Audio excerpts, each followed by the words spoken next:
We are in Waterloo, Belgium. It's close to Brussels. This is the place where Napoleon forces were defeated by the Prussians and the British army led by the Duke of Wellington.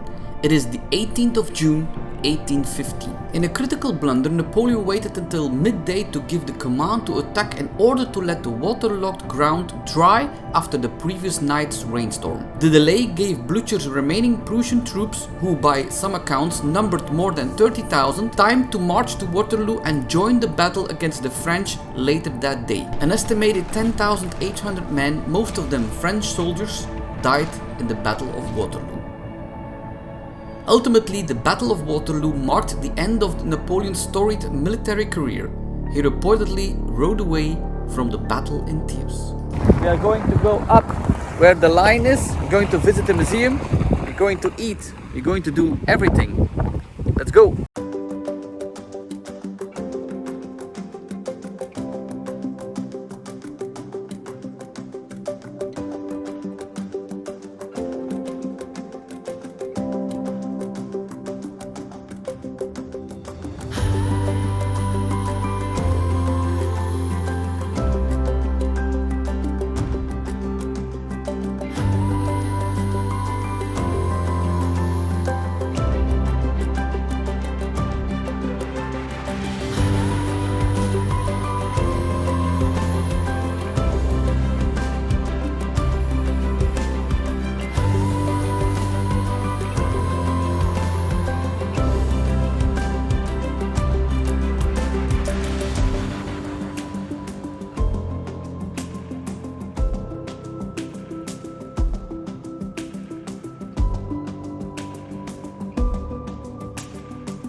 The line was created to dedicate the fallen soldiers, and it was made between 1824 and 1826.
They were sleeping with 8 to 10 persons, and the rifle was weighing like 5 kilos. So per day they were marching 50 kilometers per day with the backpack, who is about 25 or 30 kilos. We're going to see it in the museum later on. And then they are marching. My son is trying to shoot me. Imagine there's a bullet in there, the end of me. And the bayonet that is on top of the rifle, the name comes from Bayonne. It's a town in France where it's created, and it's a triangle. And if they stab, they twist it. You can go to the ambulance, and this was the ambulance. Crazy. Left shoulder. Yeah, alright. Okay. That's how they carry the weapon. Because back in the days they're in the ranks, you know?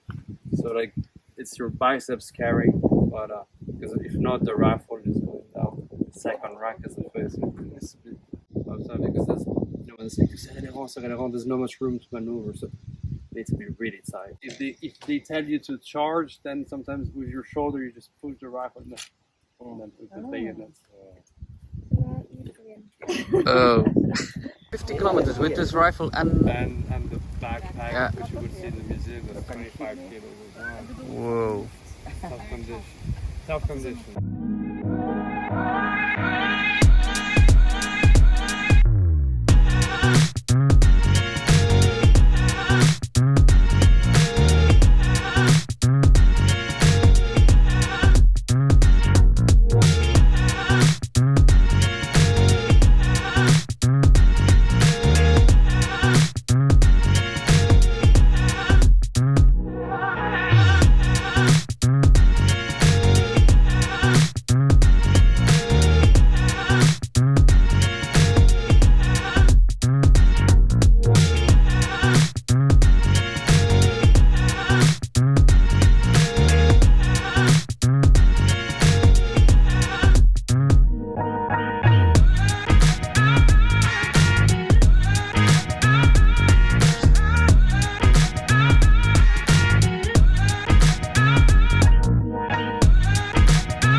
This cannon in front of you is a replica. This is not a cannon used at Waterloo.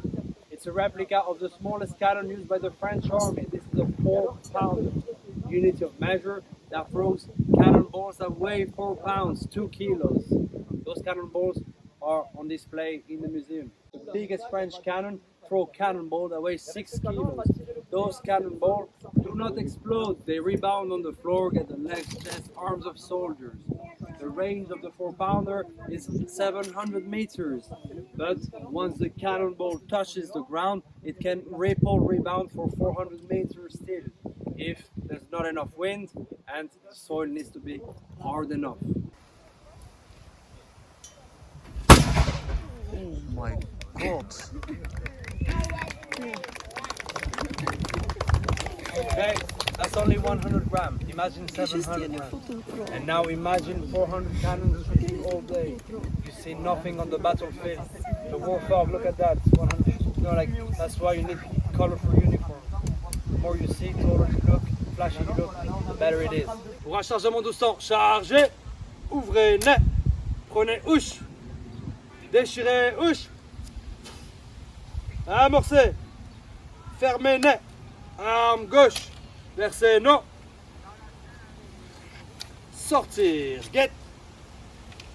Bourret. Remettre guette.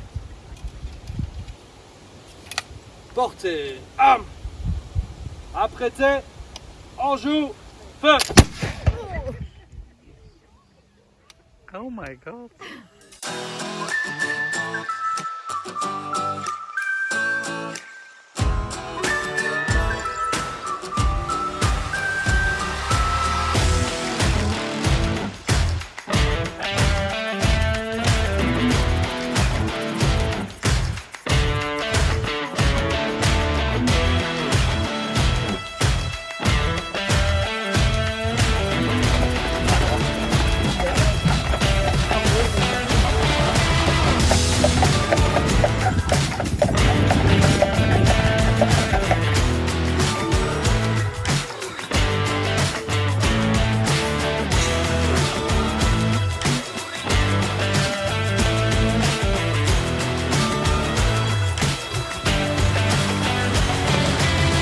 We are going to the old farmhouse here, and this was very important in the Battle of Waterloo. This here was definitely the end of the empire.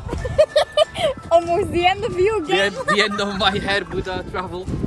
It was definitely the end of Napoleon's empire. Always in English. Always, if I vlog in English in Iceland, have you seen the vlog in Iceland? I just hit the ground while vlogging. Hello.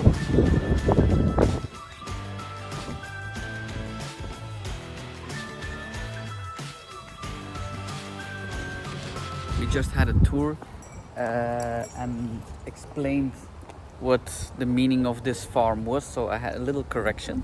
It was not a farm, it was a castle farm, and that was the mistake that Napoleon made. He thought it was a farm, and he brought small artillery and not big of army to attack this farm, and there was a big wood behind us.